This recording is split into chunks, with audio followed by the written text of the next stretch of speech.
I'm Marilee Caruso. It's Tuesday, March 31st. Today, spirited opinions. It's monumental. It just continues to increase the cost of doing business and the cost that we have to pass on to the consumer. Why a new federal booze tax is going into effect and the reason some Manitobans aren't raising a glass to it. Also today, shooting their shot. Why the federal government is asking Canadians for their prohibited firearms. Plus a nail-biting finish. Lot with the line call. The latest from the Men's World Curling Championships.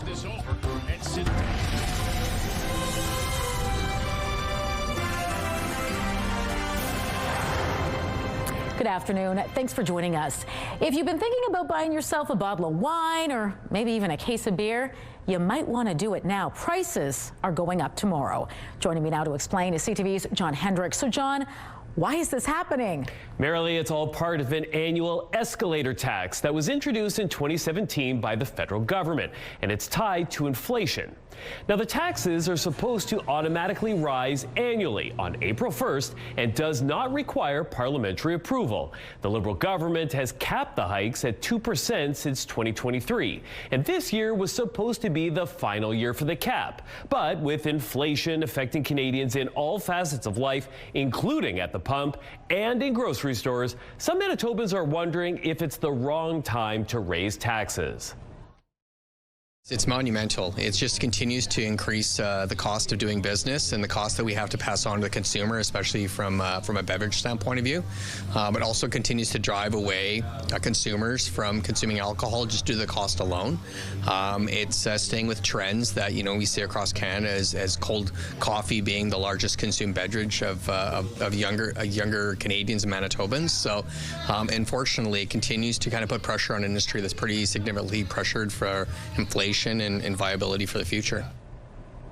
And Marilee, the Canadian Taxpayers Federation is echoing those calls that you just heard from Sean Jeffries, calling on the government to scrap the tax altogether. Now, John, you mentioned tomorrow's increase is the final year for the cap. What happens next year then? Well, Marilee, a little bit of good news on that front to share. Ottawa has announced that it's extending the 2% cap on the annual alcohol tax for another 2 years. That takes it all the way through to 2028. Now, coming up at 6, CTV's Jeff Keel will explain how this is welcome news, as it actually provides some predictability for Canadian alcohol makers. We'll hear that side of the argument coming up in the next hour. All right. Thanks, John. A Winnipeg criminal defense lawyer is in custody tonight, accused of conspiring to smuggle cannabis into Headingley Correctional Center. Mounties say the investigation began a year ago when corrections officers smelled marijuana at the facility and set out to find out how the substance got in. RCMP were able to identify a suspect and laid charges earlier this month. That person is also accused of conspiring to gain possession of a restricted firearm. RCMP say 43-year-old Chad Sutherland is charged with conspiracy to distribute cannabis, conspiracy to commit mischief, and conspiracy to possess a prohibited or restricted firearm. 2 other people were arrested as part of the investigation last year. None of the charges have been tested in court. And according to a decision by the Law Society of Manitoba, Sutherland was handed an indefinite suspension from the profession and fined $6,000 in February for professional misconduct. He was accused of badgering a former client for money last June, saying he needed to be paid directly for past legal work on their case. Sutherland could not be reached for comment. Well, today is the deadline for Canadians to submit a declaration to take part in the federal government's assault-style gun compensation program.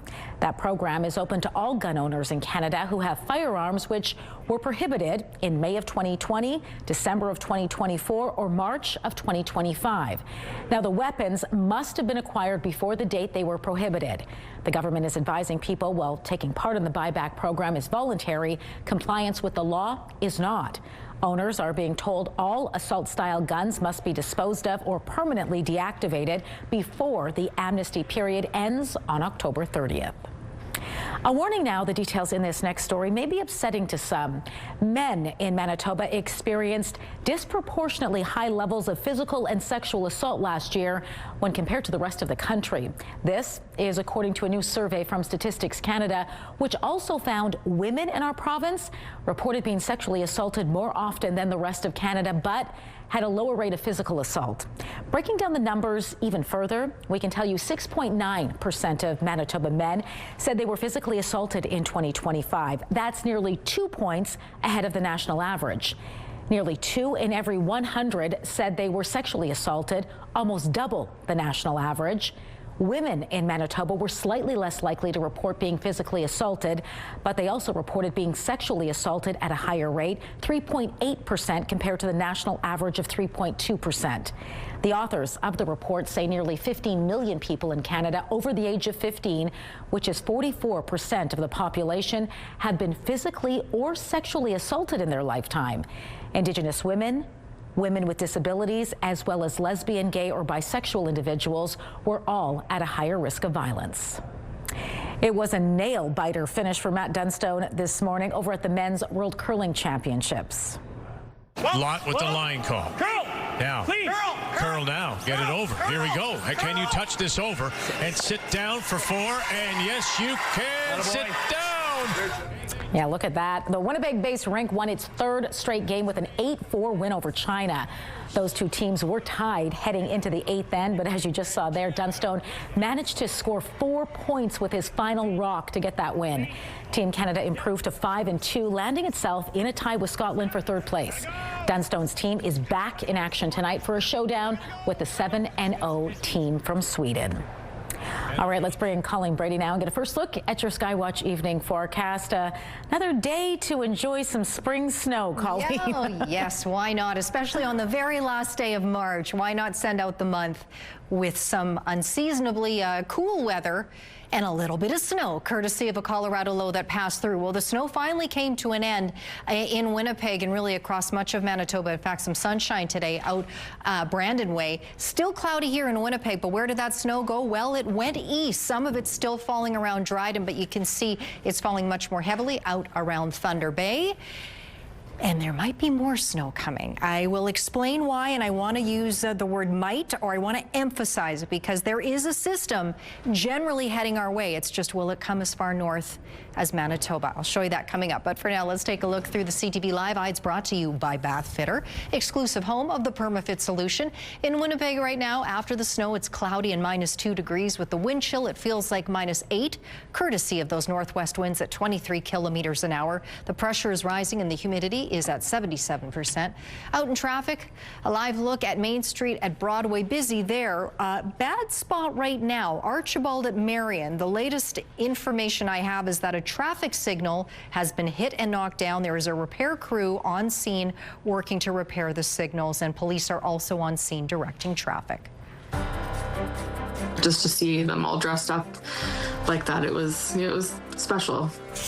Dressed to the nines, how a Manitoba photographer is helping seniors feel like goddesses. We've got all the fabulous details for you after the break.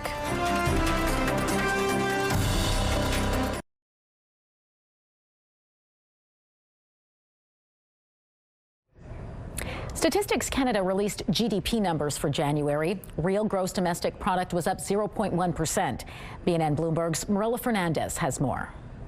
Canada made gains in mining, oil and gas extraction and utilities, but there was a contraction in manufacturing.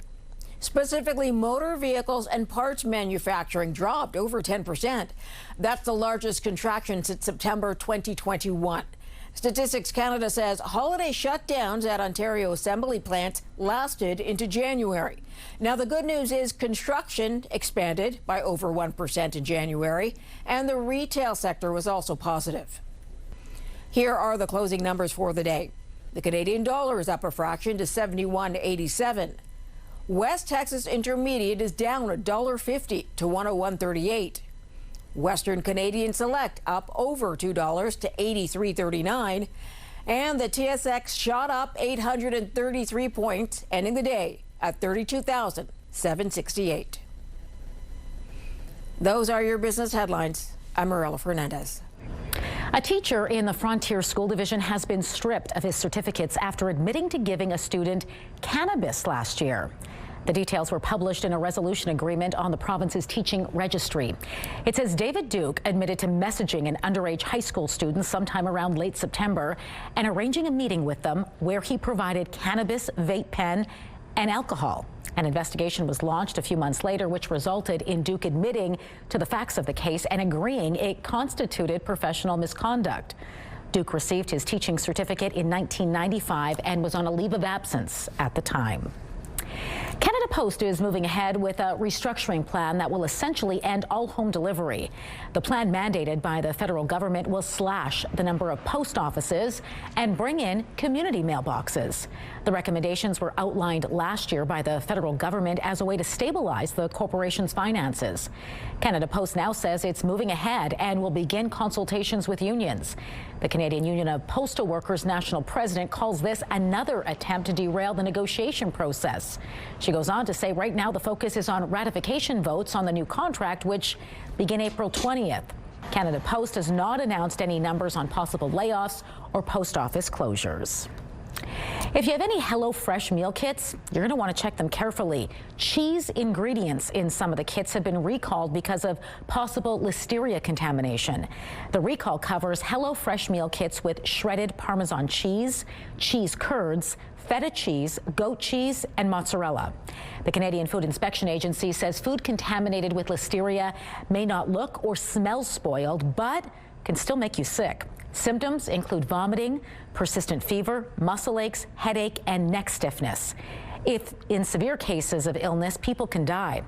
If you have any of the recalled products, they should be thrown out or returned to the location where they were purchased. Some Instagram users may soon be able to pay for extra features. The social media app is testing a pay tier, which gives users extra benefits. They include allowing subscribers to anonymously view story posts, as well as giving users more control over who can see what they share. Now, according to TechCrunch, the new tier is being tested in Japan, Mexico, and the Philippines, with subscription prices hovering around $2 a month. Authorities are warning Canadians and visitors about fraud schemes tied to the upcoming FIFA World Cup. The warning comes from the Canadian Anti-Fraud Centre, along with police in host cities, Toronto and Vancouver. They say fraudsters may try to cash in on the high demand for World Cup tickets, travel, and accommodations. Authorities are already tracking several types of fraud, including fake tickets and counterfeit merchandise. A Manitoba photographer is helping seniors feel like kings and queens. You dressed up, you look like a goddess, you look like a queen, you look like royalty. That is the goal of photographer Jenessa Kohler's Goddess Project. Over 2 days in February, she photographed 32 residents at Patel Home in Gimli. Each donned crowns, tiaras, jewels, and much more. The seniors weren't able to look in a mirror until the camera started clicking, and the reaction was priceless. For the most part, most of the expressions were flabbergasted, amazed, definitely in awe of themselves that they could even look like that. A lot of them didn't even recognize themselves. Jenessa Kohler says some of the seniors even took on the role, playing to the camera, such as Anna, who turned 103 yesterday. Kohler plans to present each king and queen with a framed portrait from the session at a special event in early April. She also hopes to host even more photo shoots to bring seniors into focus in the future. I believe the children are our future.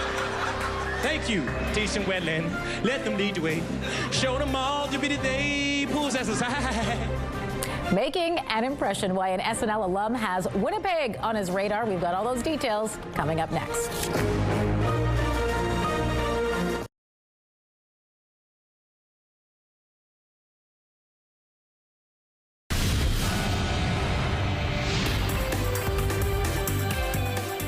Spotlight sponsored by the Casinos of Winnipeg, presenting Tim Hicks, the Going Somewhere Tour.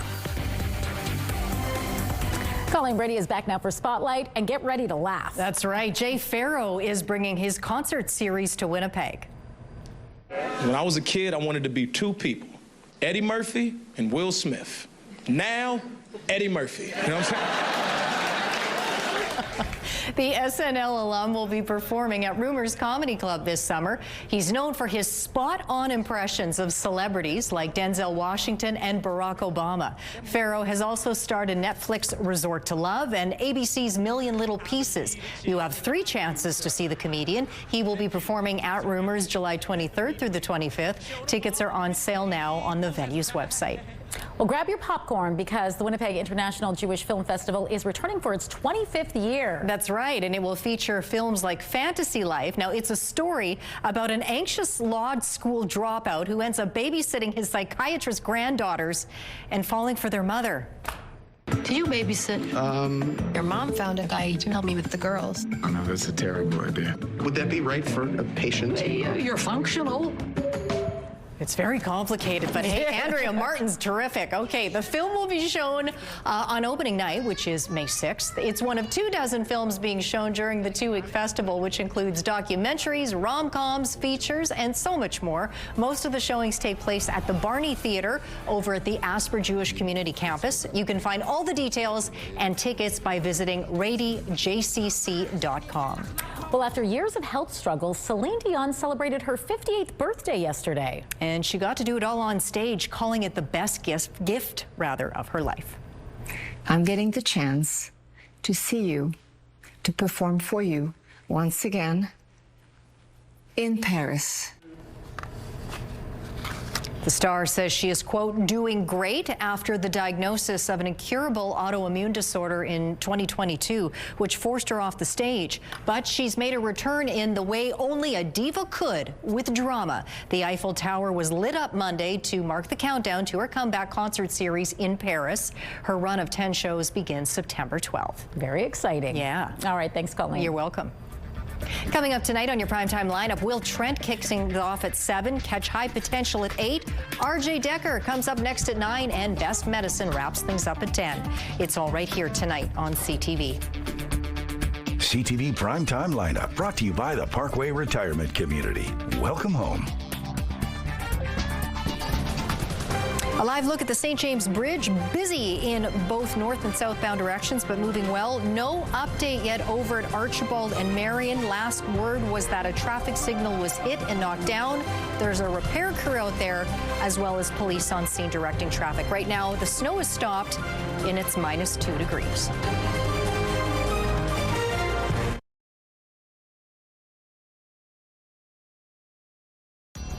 Women's clothing provided by R.W. & Company. Salon services provided by S&T Spa Salon. Someone you know gives you a suspiciously large amount of Kit Kats. This could be why. Nestle says a 12-ton shipment of Kit Kats has been stolen in Europe. The truck was transporting nearly 414,000 of the chocolate bars between production and distribution locations. So many have been lost, there's now a concern there could be a shortage of Kit Kats on the continent for Easter. It seems the thieves made a break rather than having a break.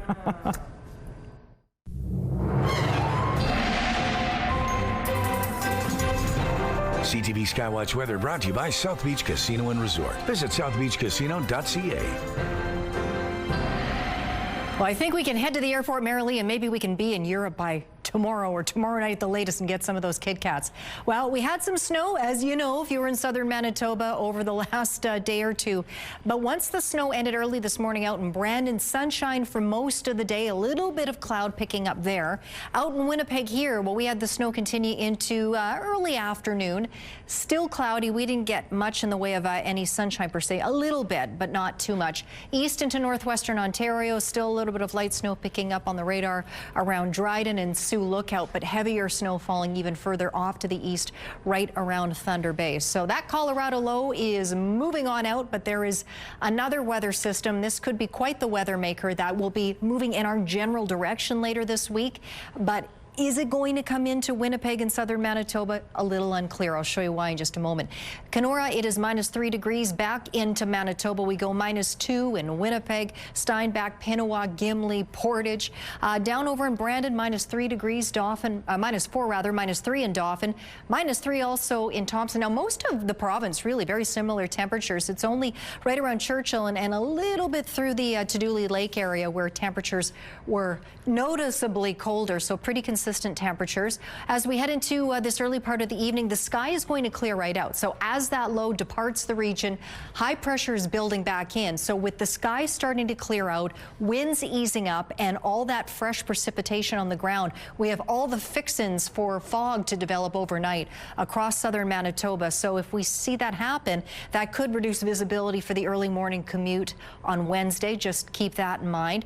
As we go throughout the day, we'll see clouds build up in southern Manitoba, in places like Winnipeg. Further north, more sunshine. Across the far north there, a little bit of light snow crossing along.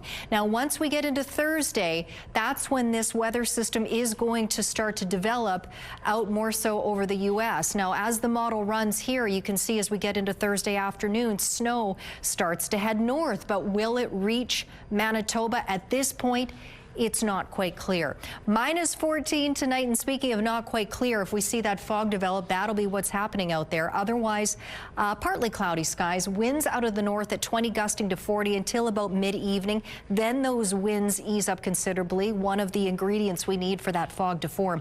Mainly cloudy for much of the day tomorrow, up to +1. Winds in the afternoon will shift and pick up a bit out of the southeast at 20 kilometers an hour. Flurries likely during the day on Thursday. We'll see if we get any snow coming Thursday night. 1 degree on Thursday, Good Friday, cloudy, 3 degrees, sunshine Saturday, Easter Sunday +3, and Easter Monday, cloudy with a high near 0. Our first weather photo takes a look at Walter and Louie. Now they're looking out their window, waiting for the spring weather to show up in St. Pierre-Jolie. Very cute. That photo is from Suzanne. And this next photo is from Debbie of all the geese flying over the bison enclosure at Fort White alive. Send us your weather photos to winnipegweather@ctv.ca. Well, you may have heard the phrase quiet as an elephant. It seems one special girl decided to put the descriptor to the test when she went on a unique adventure. Alice the elephant was spotted on a walkway for people at the Albuquerque Biopark. Zoo workers say Alice managed to get out of her enclosure to go on a stroll. She was eventually led back to her enclosure. The good news was the zoo was closed at the time, so no guests were caught by surprise. My goodness. Alice, you gotta let people know. Alice does things her own way, evidently. Yeah, well, yeah. She just got out on her own quietly. She went back home. I hope she enjoyed her stroll. Me too. We're back at 6 with much more local news. Hope you'll join us then.